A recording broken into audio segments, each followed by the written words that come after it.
Você abrir sua Bíblia no Evangelho segundo Marcos. Para quem não sabe, nós estamos já, esse é o oitavo sermão no Evangelho de Marcos. Então, praticamente 2 meses, com exceção de alguns domingos que o nosso irmão Mauro, que também pregou em Marcos, mas trouxe algumas outras mensagens, devido a alguns problemas que eu tive e não poder pregar, mas enfim, graças a Deus nós chegamos a esse trecho do Evangelho de Marcos, no capítulo 1, versículo 21 a 28. Evangelho de Marcos, segundo Marcos, capítulo 1, verso 21 a 28, é o nosso 8º sermão, pela graça de Deus, nesse Evangelho poderoso, maravilhoso, no qual nós temos aprendido sobre ele, como nós cantamos agora, sobre Jesus Cristo, o nosso Senhor. Vamos ler? Diz assim o texto.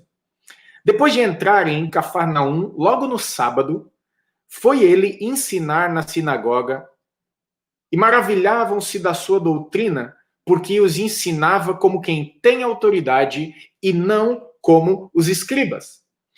Não tardou que aparecesse na sinagoga um homem possesso de espírito imundo, o qual bradou: Que temos nós contigo, Jesus Nazareno?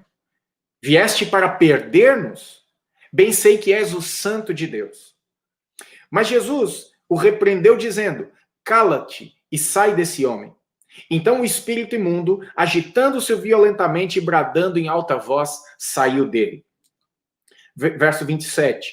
Todos se admiraram a ponto de perguntarem entre si: Que vem a ser isto? Uma nova doutrina? Com que autoridade ele ordena aos espíritos, com autoridade ele ordena aos espíritos imundos e eles lhe obedecem. Por fim, verso 28, então correu célere a fama de Jesus em todas as direções, por toda a circunvizinhança da Galileia. Vamos orar mais uma vez?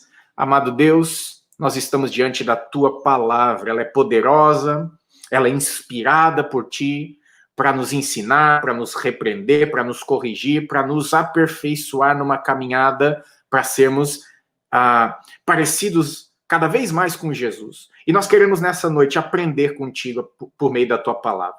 Peço que o teu Espírito Santo nos conduza, peço a Deus que toda obra do mal seja subjugada sob o poder e a autoridade de Jesus nesse tempo, e que, mesmo fora do ambiente onde nós estamos acostumados a cultuar, que é o nosso prédio, o nosso espaço de culto, nada venha, Senhor, nos tirar a concentração, porque, como falamos no início, estamos em um culto, estamos cultuando ao Senhor, não queremos nos distrair porque estamos no conforto da nossa casa, mas queremos aprender da tua palavra. Portanto, Senhor, nos conduz e ilumina o nosso entendimento pelo teu Espírito Santo. Em nome de Jesus, amém.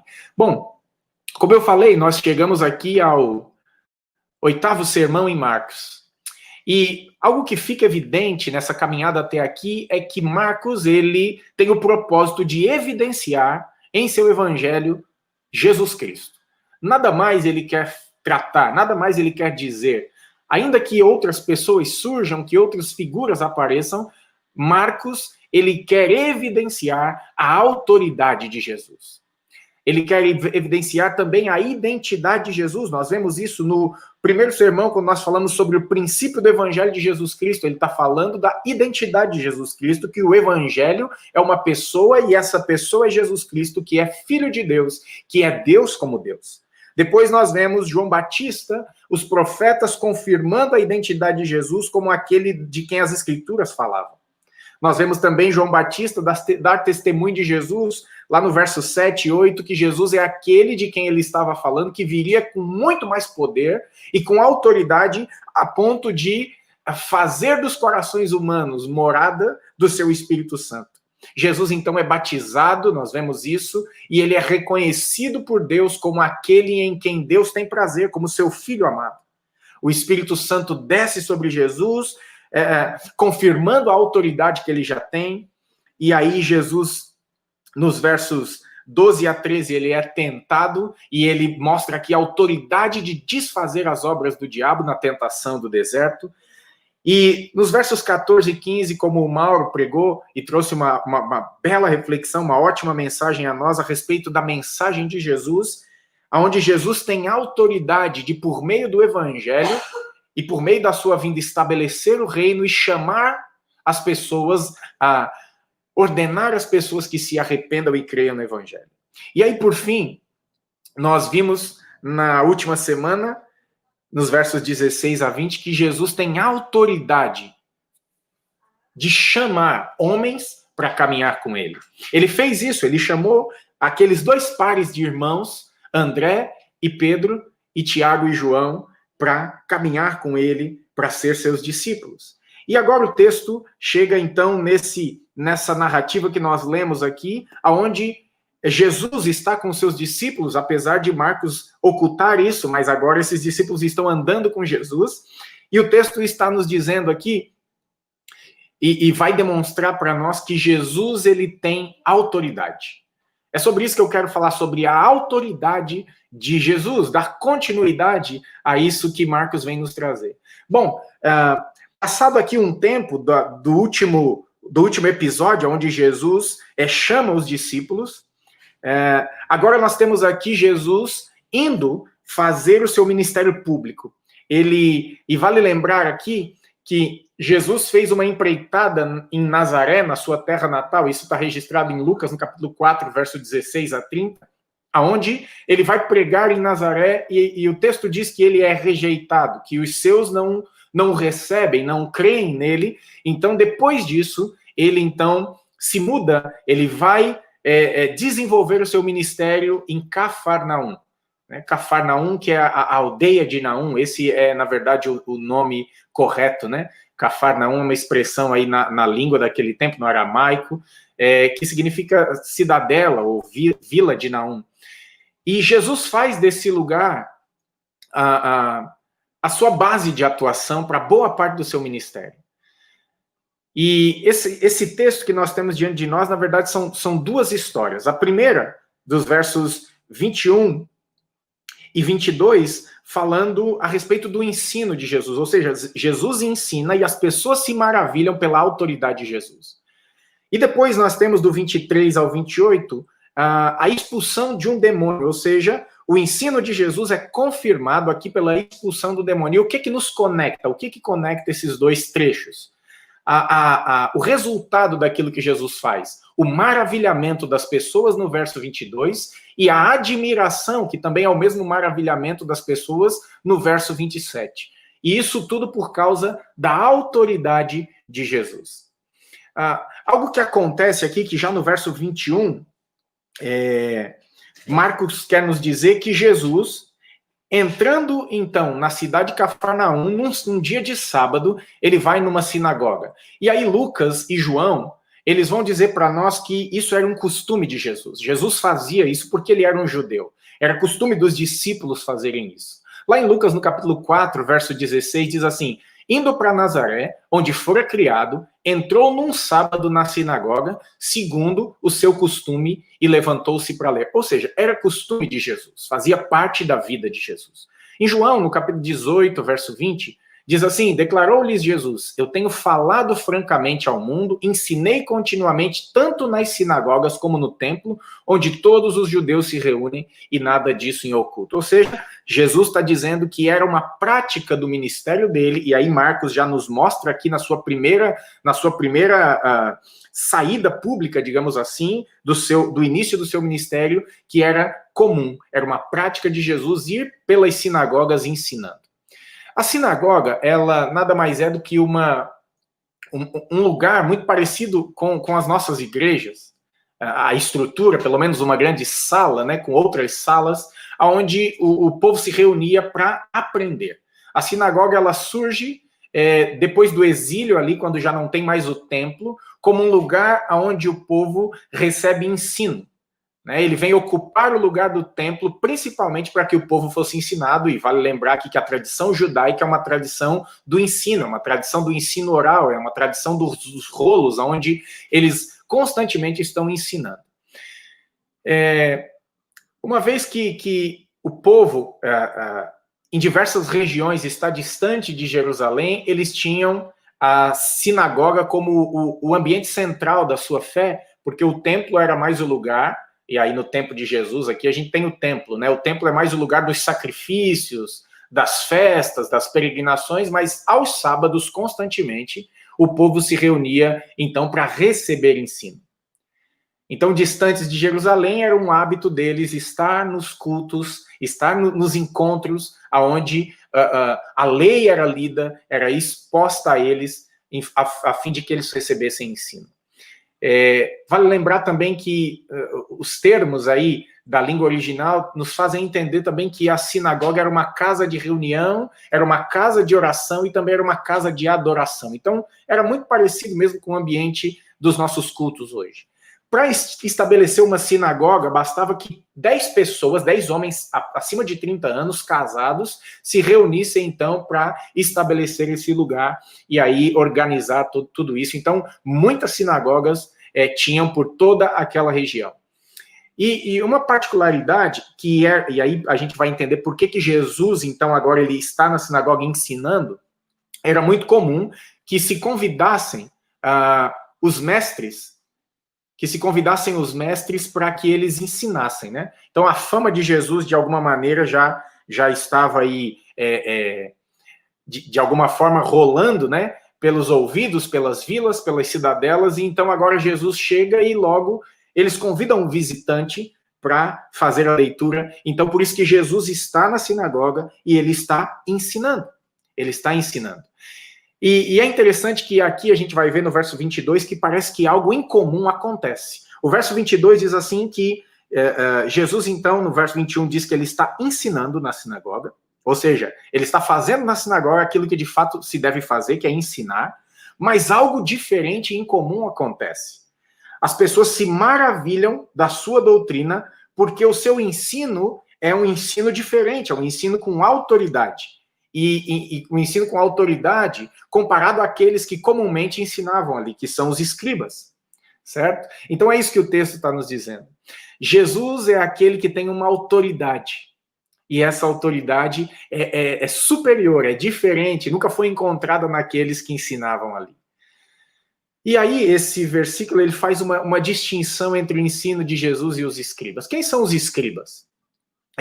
Já no período pós-exílico, ali no tempo de Esdras e Neemias, a gente encontra referência aos escribas. E o Esdras, por exemplo, é o primeiro escriba que se tem registro nas escrituras. E Esdras, na verdade, diferente desses aqui, era um grande escriba, porque ele é aquele que lê o texto e faz com que o povo retorne, né, ao ensino da lei de Deus e tal. Ele era um grande conhecedor da lei.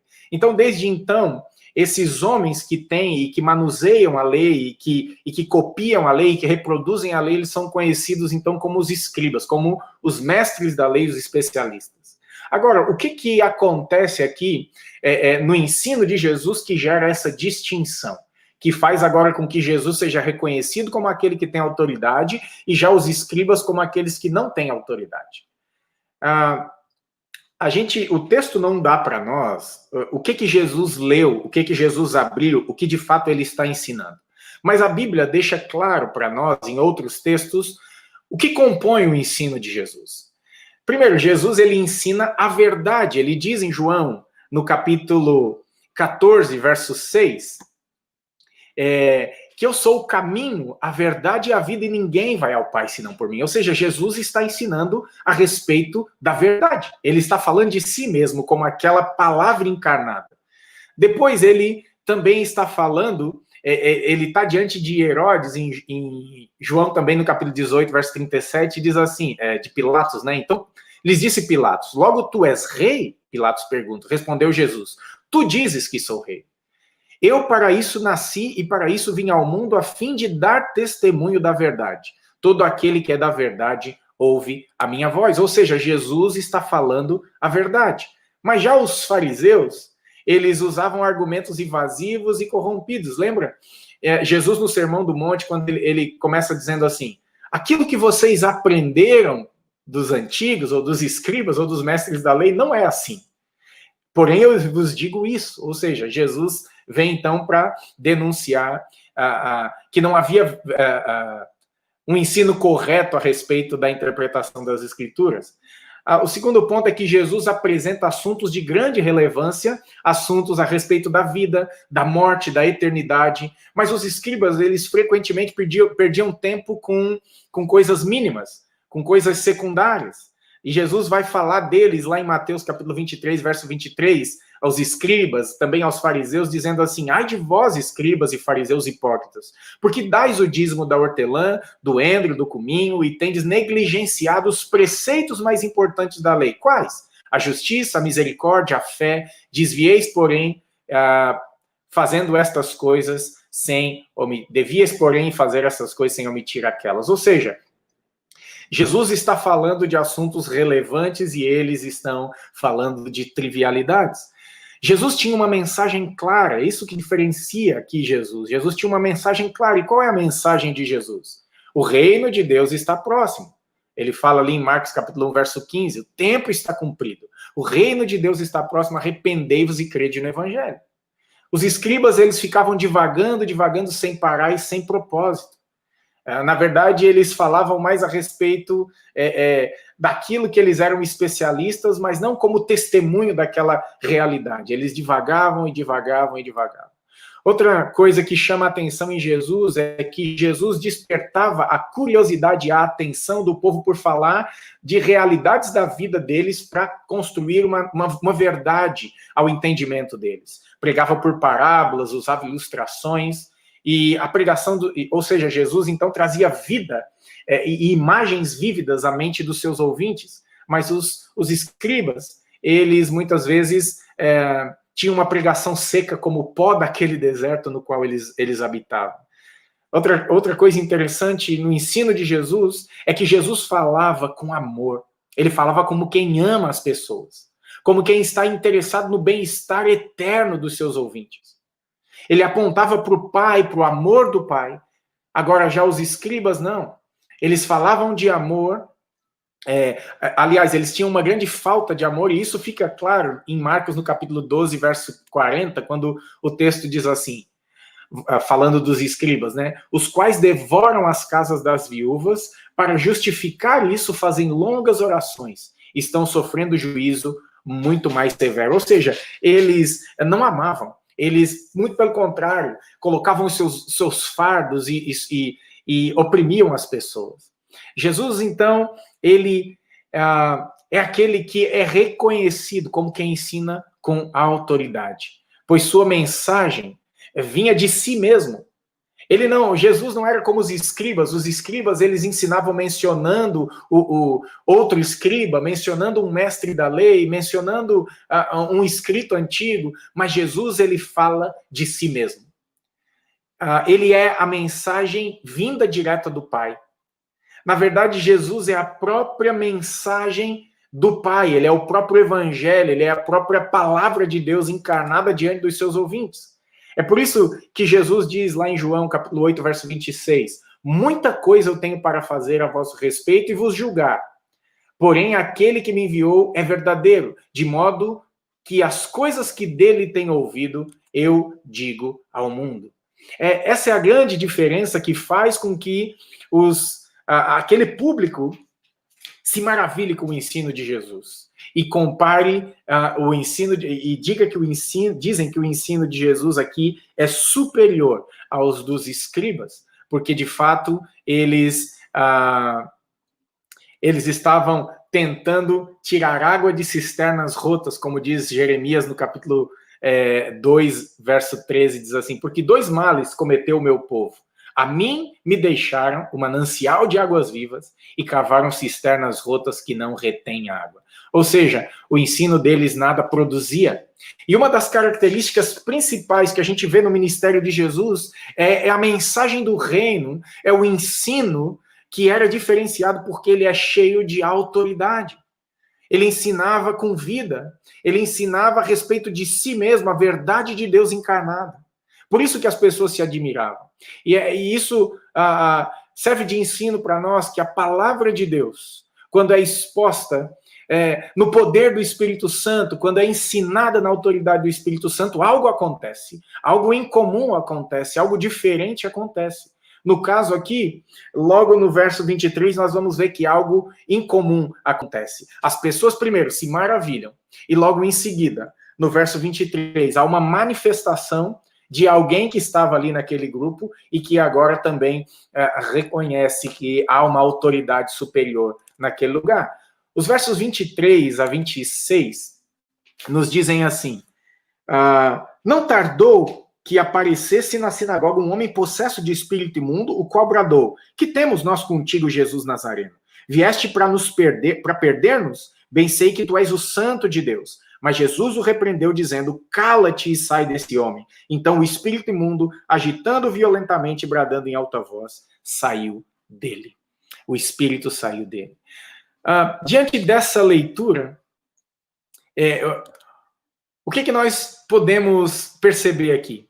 Que diante do ensino da palavra de Deus, o mal é subjugado. As pessoas são transformadas. Ao ouvir a palavra de Deus, que é a palavra inspirada de Deus, poderosa da parte de Deus, ainda mais por Jesus, que é cheio de autoridade e cheio do Espírito Santo, o diabo ele se manifesta aqui. Embora Marcos ele mencione que não tardou que aparecesse na sinagoga um homem possesso, e que parece nos dar aqui a ideia de que esse homem chegou como quem não estivesse ali, Lucas, lá no capítulo 4, verso 33, ele nos dá uma ideia diferente. Diz o texto assim: achava-se na sinagoga um homem possesso de um espírito imundo e bradou em alta voz. Ou seja, Lucas está nos dizendo, em consonância aqui com o texto de Marcos, em complementação ao entendimento aqui, que este homem estava na sinagoga. E nós podemos entender que esse homem era um frequentador da sinagoga. Então, aquele homem era um participante das reuniões. Agora, por que nunca aconteceu algo dessa maneira com ele? Por que ele nunca expressou aquilo que o dominava? Por que o demônio nunca se manifestou naquelas reuniões? Bom, o verso 22 já nos diz que o ensino que era dado ali pelos escribas era um ensino sem autoridade, sem poder. Eles ensinavam unicamente e puramente as letras da lei. Não havia poder, não havia o poder transformador vindo de Deus por meio do seu Espírito. O ensino daqueles homens era vazio. Eles ensinavam a letra, eles eram religiosos e pautavam a sua espiritualidade em regras exteriores. Mas agora Jesus está na sinagoga. E quando Jesus manifesta o seu poder, queridos, o mal é destruído. Vidas são transformadas, Deus é glorificado. O demônio, ao possuir o homem, passa então agora a falar por meio dele. É isso que o texto mostra aqui para nós. E bradando, ou seja, gritando, ele diz assim: o que temos nós contigo, Jesus Nazareno? Vieste para perder-nos? Bem sei que tu és o Santo de Deus. Ele faz aqui duas perguntas e uma afirmação. E ele começa dizendo: que temos nós contigo, Nazareno? Ou seja, de fato, eles reconhecem que eles não têm nada a ver. Jesus não tem nada a ver com os demônios. Jesus não tem partido com os demônios. Apesar de mais à frente, esses homens aqui, os escribas, os fariseus, vão dizer que o que Jesus faz, ele faz pelo espírito dos demônios. O próprio diabo aqui está reconhecendo que eles não têm comunhão com Jesus. Que eles não têm nada a ver. Aliás, isso fica visível na narrativa de Marcos, porque o próprio Marcos diz que os espíritos são espíritos imundos, ou seja, e Marcos vai dizer que os próprios demônios testemunham que Jesus é o Santo de Deus. Ou seja, então está diante de nós aqui luz e trevas, Deus e o diabo. Então, realmente, eles fazem essa pergunta porque eles sabem que Jesus não tem comunhão e que eles não têm comunhão com Jesus. De fato, o demônio não tem nada a ver com Jesus, a não ser pelo fato de que Jesus veio para desfazer as obras do diabo e que o seu nome será grandemente engrandecido ao derrotar o mal. Lembra, Jesus vem, quando eu falei lá da tentação, eu disse que Jesus vem, um dos pontos principais que a narrativa da tentação nos ensina é que Jesus vem para desfazer as obras do diabo. E Nós sabemos então que o trabalho do diabo, o primordial trabalho do diabo e dos seus demônios é se opor a tudo que Jesus faz. Ainda que o diabo tenha a sua derrota ali naquela narrativa da tentação anunciada e pré-anunciada, mesmo assim eles não desistem. E aqui estão de novo os demônios. E aí outra pergunta é feita: vieste perder-nos? Ou na tradução da NVI diz assim, vieste nos destruir? Isso traz à tona para a gente aqui o conhecimento que os demônios tinham a respeito de quem é Jesus. Eles chamam Jesus de Nazareno aqui, não naquele menosprezo, por exemplo, de que será que de Nazaré pode vir alguma coisa? Não é essa a ideia aqui. Eles reconhecem a identidade, a humanidade de Jesus. Assim como eles também conhecem a divindade de Jesus quando diz, tu és o Santo de Deus. Mas é mais do que isso, eles sabem que Jesus é também aquele que tem poder para destruí-los. Agora, mas a ideia aqui, entendia-se naquele tempo, que quando alguém mencionava o nome numa batalha espiritual, entendia-se naquele tempo, a consciência a respeito das batalhas espirituais naquele tempo, eles entendiam que quando alguém, um oponente, mencionava o nome do outro, ele recebia, então, autoridade sobre aquele e podia, então, destruir aquele outro, podia obter controle. É por isso que, num desespero aqui, os demônios mencionam o nome de Jesus. Eles não mencionam a Jesus porque eles querem adorá-lo, porque eles reconhecem como Deus de fato e querem agora se prostrar. Eles sabem que o fim deles é a destruição. Então, eles chegam a pensar que podem ter controle sobre Jesus, mas não demora muito para eles perceberem que Jesus é superior, que Jesus é aquele que os destruiria. E eles sabem bem que há um lugar chamado inferno, no qual Jesus fala em Mateus 25, 41, que está preparado para o diabo e os seus anjos. Então Jesus, ele mostra a autoridade que ele tem e que essa autoridade não se aplica somente ao ensino de Jesus, mas também com poder que Deus tem de ordenar os demônios para que eles obedeçam a Jesus.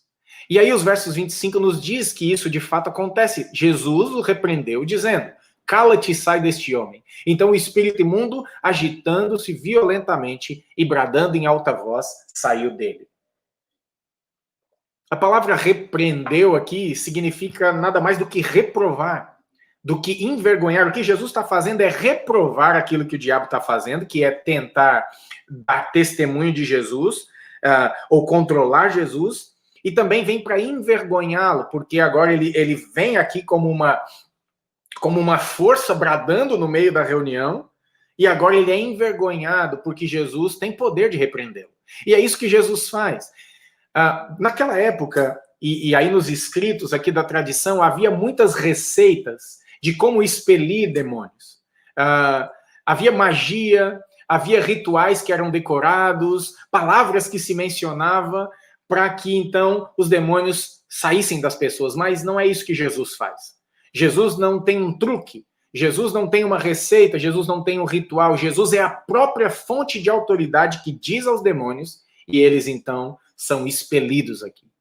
Algo que chama a atenção, pelo menos chamou minha atenção aqui nesse texto, é que, veja, o demônio está dizendo, olha, tu és o Jesus Nazareno, nós sabemos que tu és o Santo de Deus. Agora, Jesus manda o demônio ficar em silêncio.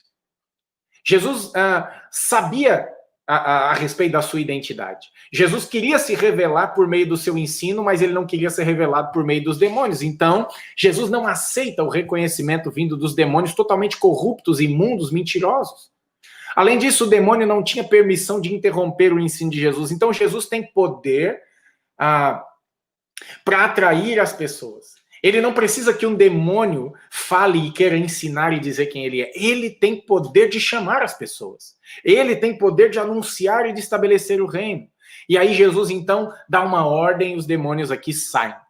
A gente sabe que eles obedecem, mas fica evidente que é muito relutante essa obediência, porque o verso 26 vai dizer que agitando-se violentamente e bradando-se em alta voz, o demônio sai. Todo esse episódio, mais uma vez, primeiro nós tivemos o episódio de Jesus ensinando e as pessoas se maravilham. Agora nós temos de novo um episódio aqui do ensino de Jesus sendo confirmado na expulsão desse demônio, na libertação desse homem. E o verso 27 vai nos dizer mais uma vez que todos se admiraram. E agora a admiração deles faz com que eles perguntem: o que vem a ser isso? Uma nova doutrina? Com autoridade ele ordena aos espíritos e eles lhe obedecem. A admiração pela vida que flui do ensino de Jesus e pelo poder que emana contra as obras do diabo faz com que esse povo aqui se maravilhe. O que acontece aqui é aquilo que eu gosto de dizer, né? Jesus toma a cena do ambiente. As palavras e as ações de Jesus invadem aquela sinagoga e nunca mais aquele lugar foi o mesmo. Nunca mais aquelas pessoas foram impactadas de forma poderosa pelo ensino e pela ação de Jesus. Aquele mestre que adentrou naquela sinagoga, entrou para marcar a vida daquelas pessoas, para subjugar o mal e para confrontar o ensino dos escribas ali. É isso que Jesus fez. É isso que Jesus fez. Ele vem com autoridade, ele vem como fonte de verdade e sobrepõe o ensino e a interpretação dos escribas. Ele vem e diz com a sua ação que ele é poderoso para subjugar as forças das trevas. E ele vem com a mensagem do reino, uma mensagem que, ainda que nós possamos não crer em Jesus, mas não temos como não nos maravilhar com a realidade daquilo que está acontecendo diante dos olhos. Marcos, ele vai dizer que, no verso 28, ele diz assim, que eles ficaram de tal forma maravilhados. O texto não está dizendo que eles creram em Jesus. Talvez as perguntas que eles façam aqui sejam perguntas mais para uma ponta de incredulidade do que para uma fé operante em Jesus. Mas o que acontece aqui é algo interessante. O verso 28 diz, então, correu célere a fama de Jesus em todas as direções, por toda a circunvizinhança da Galileia. Bom, o que acontece aqui é que aquele sábado foi um sábado diferente. Aquele sábado fez com que as pessoas saíssem da sinagoga e as pessoas que elas encontravam na rua, elas começavam a compartilhar a respeito daquele mestre que ensinou de forma diferente, que subjugou as forças do mal, não com ritos, não com literaturas antigas, não com magia, mas com a palavra poderosa ao qual ele desferiu e disse, cala-te e sai desse homem. Bom, o que a gente pode aprender? Quais são as lições que vem aqui? Quais são as lições que nós aprendemos? Primeira lição é que o ensino de Jesus é a palavra de Deus, é a Bíblia. E somente ela, as Escrituras, podem nos transformar, nos trazer maravilhamento e conhecimento a respeito de Deus. Ou seja, não adianta nós buscarmos auxílio em outros lugares. Ensino em cartomantes, filósofos que vão falar a respeito da vida, de como que nós resolvemos o problema do mal, como que nós resolvemos o problema do mundo, ou em médiums, ou em qualquer ambiente que não tenha Jesus e a Bíblia como centro. Não adianta. O que Marcos quer trazer à tona aqui, falando da autoridade de Jesus, é que somente pela palavra de Deus nós conhecemos a Deus por meio de Jesus e podemos saber que somente Jesus é que tem poder de libertar as nossas vidas, de curar, de salvar as nossas vidas das mãos do diabo. Somente Jesus é que pode transformar a nossa história. A segunda lição que eu vejo que vem desse texto é que a atuação dos demônios, seja naquele tempo como hoje, é um fato inegável. Ainda que tenham pessoas que digam que essa realidade ela é uma realidade mítica, ou seja, é algo inventado, é algo que foi criado, talvez para pressionar as pessoas, para segurar as pessoas, enfim. Tem outras pessoas que também dizem que as manifestações demoníacas não passam de problemas mentais, de doenças mentais. Mas é inegável que o registro bíblico traz à tona, e não só esse, vários outros, de que é uma realidade que acontecia no tempo de Jesus e que acontece no nosso tempo. de pessoas serem possessas pelo diabo. É interessante porque no episódio da tentação de Jesus, eu falei que o papel do diabo é enganar o homem. O papel do diabo é matar, é destruir, é tentar desfazer toda a obra de Deus. E ele faz isso nos enganando. Ele faz isso nos aprisionando, ele faz isso nos engodando com falsos ensinos, dizendo, por exemplo, que nós podemos nos salvar com as nossas obras, criando diversas falsas religiões e falsas ideias a respeito de Deus, para que então nós possamos viver dominados por isso. Mas também é verdade que o diabo se apodera e toma posse do coração das pessoas. Uma coisa que nós aprendemos com o ensino de Jesus, quando ele vem e estabelece o reino de Deus, quando João Batista diz que ele vem e nos batizará com o Espírito Santo, o que é isso? Jesus, o Evangelho diz que Deus quer fazer habitação no coração dos homens. Ou seja, ele quer morar em nós. O diabo que se opõe às obras de Deus, ele vem também, em oposição a Deus, habitar no coração dos homens. Então, ele faz morada na vida dos homens. E ele faz isso a ponto de escravizar as pessoas, de oprimir as pessoas, de destruir as pessoas. E é isso que nós vemos aqui acontecer. Então é inegável que é uma realidade que acontece nos nossos dias e que aconteceu no tempo de Jesus. Os demônios, eles existem, eles atuam e eles querem destruir as famílias e as vidas. É importante nós entendermos o texto de Marcos, no capítulo 1, verso 32 e 34, a distinção que Marcos faz da obra de Jesus quando diz assim, que Jesus cura doenças diversas, e aí não tenha dúvida que está incluso doenças da mente, mas também expulsa demônios. Ou seja, então a gente vê que há uma distinção entre doenças e demônios. Ou seja, não dá para dizer que é tudo problema mental. O texto diz assim, capítulo 1, verso 32 a 34. À tarde, ao cair do sol, trouxeram a Jesus todos os enfermos e endemoniados. Toda a cidade estava reunida à porta, e ele curou muitos doentes e toda sorte de enfermidade. Veja, curou doentes e toda sorte de enfermidades. E também expeliu muitos demônios, não lhes permitindo que falassem porque sabiam quem ele era. Ou seja, é uma realidade inegável a operação do mal por meio de demônios que se apossam das pessoas. Terceira lição que a gente tira é que a verdadeira libertação e transformação do homem não se dá por meio do seu esforço. E também não se dá por meio das coisas que nós fazemos. Muitas vezes, pessoas, elas vêm à igreja, elas relatam que os seus filhos, que tem um parente que parece estar vendo vultos, ouvindo vozes. E é verdade que muitas das vezes pode ser questões mentais, mas não devemos discernir essas situações para saber se há operação, há possessão demoníaca aqui. Então, essa é uma realidade inegável. Agora, como que nós podemos nos libertar disso? Não é pelo nosso esforço.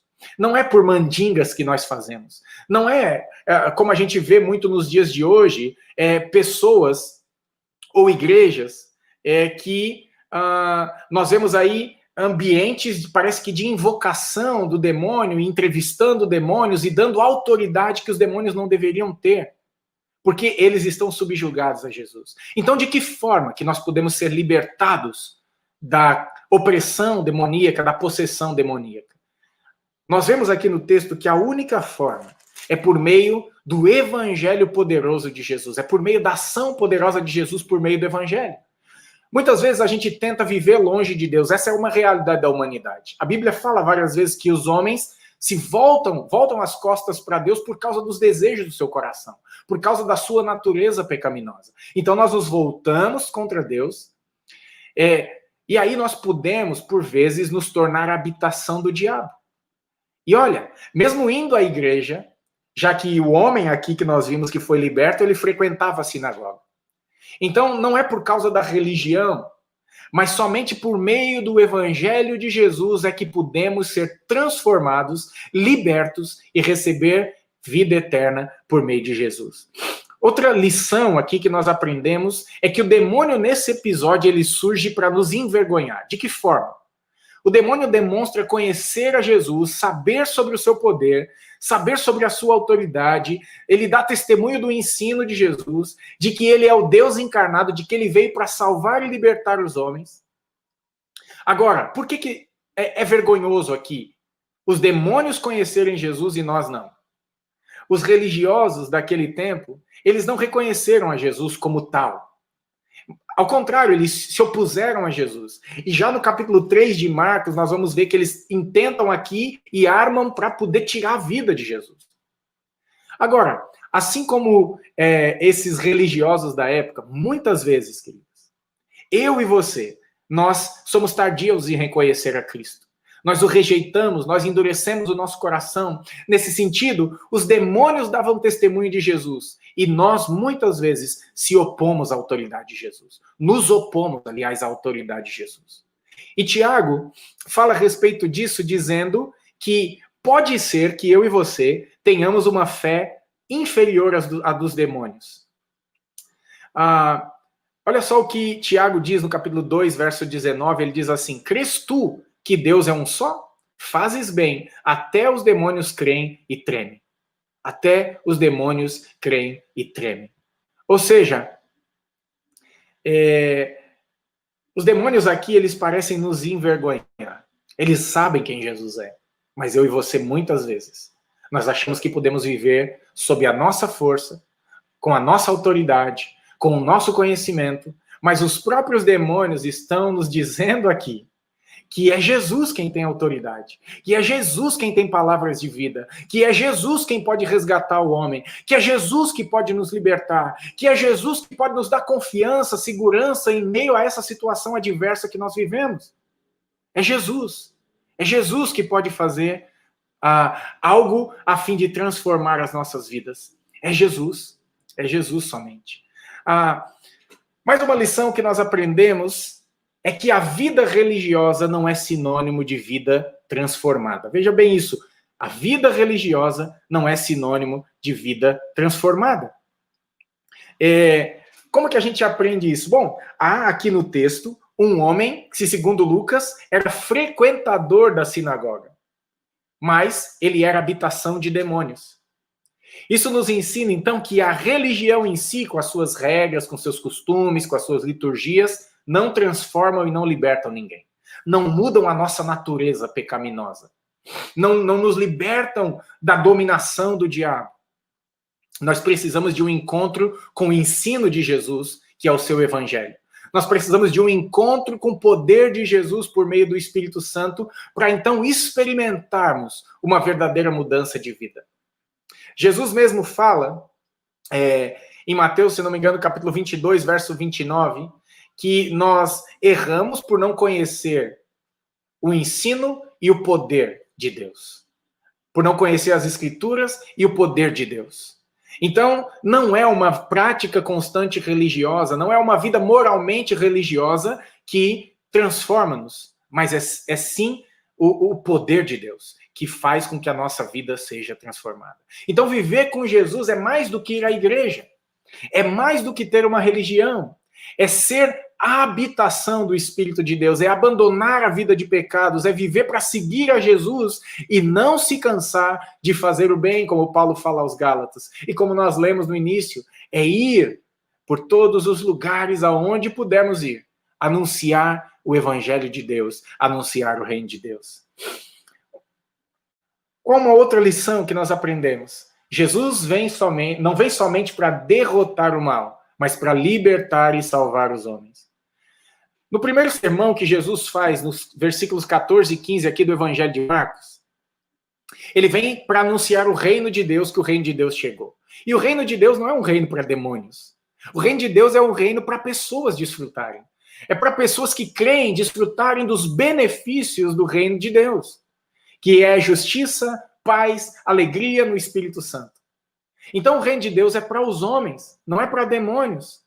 E também não são os demônios que vão impedir Jesus de chamar os homens. Por isso que Jesus ele vem para libertar, ele vem para derrotar o mal, mas mais do que isso, ele vem para chamar os homens, para salvar os homens, para transformar os homens. Agora uma lição para nós como igreja. Ao libertar aquele homem Jesus também está demonstrando que esse também é o papel da igreja.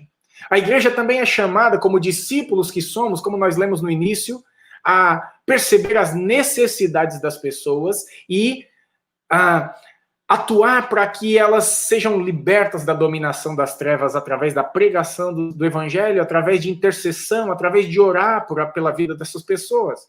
Então, nós somos, como Paulo diz, cooperadores do reino de Deus. Nós somos chamados também para libertar as pessoas por meio da pregação do evangelho, por meio de ações de misericórdia. Nós somos canais da graça de Deus. A igreja é canal da graça de Deus no mundo para o bem das pessoas, para chamar os cansados, os oprimidos, os sobrecarregados, aqueles a quem Jesus faz um convite, chamando todos a se achegarem a Ele. Por fim, é fundamental nós sabermos que Jesus veio a anunciar a vinda e a presença do reino de Deus, esse reino poderoso que vem para subjugar as trevas e que vem para dar liberdade e vida eterna aos homens. Essa era a mensagem de Jesus, essa era a mensagem dos discípulos de Jesus, essa é a mensagem da igreja hoje. Portanto, Jesus está nos chamando para proclamar o evangelho. E, queridos, olha que interessante como aqueles homens, eles nos ensinam. No verso 28 diz que eles fazem correr a fama de Jesus por todas as direções, por todas as vizinhanças ao redor da Galileia. Então, nós aprendemos que a autoridade de Jesus não pode ficar confinada na igreja. Não pode ficar confinada num bairro, não pode ficar confinada em uma cidade, não pode ficar confinada em um país. Ou seja, o evangelho, como nós lemos em Mateus 28, 18, nós somos a igreja, os discípulos de Jesus, chamados sob a autoridade de Jesus, para anunciar ao mundo inteiro o evangelho. O poder de Deus, a autoridade de Jesus sobre os demônios, sobre as obras do mal, sobre as enfermidades, e o reino de Deus chega quando Jesus é anunciado por meio do evangelho. Essa é a mensagem da igreja, essa é a mensagem que eu e você somos desafiados a compartilhar no dia de hoje. Portanto, Jesus, então, é esse que tem um ensino poderoso.